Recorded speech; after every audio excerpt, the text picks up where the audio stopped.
Dying Light has had a lot of expansions over the years, and Dying Light Bad Blood was one of them, and probably the most unplayed due to its PC exclusivity. This was a 12-player battle royale where you had to collect hive samples around a small area of the slums while fighting other players to escape by a helicopter. I believe it to be canon in the Dying Light lore that explains how the virus got outside the walls of Haran, but Techland is yet to confirm. For a long while it was planned to have a console port, but eventually nothing was heard about ever again, that I know of at least. More recently they allowed for all Dying Light Steam players to be able to redeem Bad Blood for free, but with the recent Dying to Know episodes being released, they updated their website, stopping distribution. Whether it will return at this point is currently unknown. Most of the time there isn't even enough players to start a game. Periodically since its release they had dropped decent sized updates and the player counts would spike, the highest reaching around 1,291 players peaking at once, but eventually it dies down to an average around 30 players peaking a day.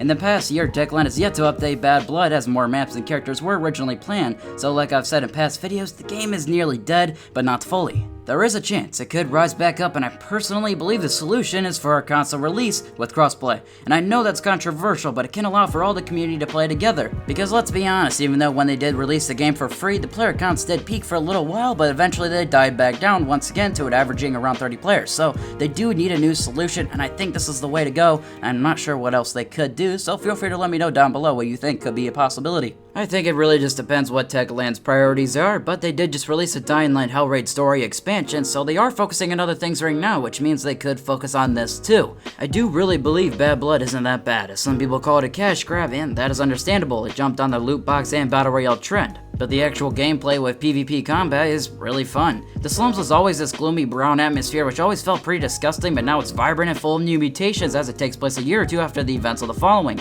It makes the experience pretty cool seeing how the slums has changed over time. The tower includes as they decided to build bridges across. My experience trying to play this game was, well, I don't really understand. I got into one match a year ago and tried again recently after re-downloading it, and I get this anti-cheat software error booting me out after 5 minutes of loading in. I tried for quite a while, so feel free to let me know how I can fix this down below if anyone happens to know. As of today, July 19th, we haven't really heard anything besides a stop of distribution on Techland's site, so it's best to believe they've abandoned it. I hope Techland sees the good in PvP as implementing another mode of its type, not a battle royale, preferably into Dying Light 2, would really help for a new side of the community to grow. Timon Smackdell, the lead game designer at Techland, back in an interview in 2018 said there was another mode releasing along Dying Light 2 that we haven't heard in a while. Many hope it's a Be the Zombie mode, and many hope it's another PvP mode like Bad Blood or something new. This mode could have been cancelled, so Techland could focus on Dying Light 2 to tweak it up, but there's really no word on anything with Bad Blood at all. So that's pretty much it for today. It's been a while since we've talked about Dying Light, so if you've enjoyed, feel free to like the video and subscribe.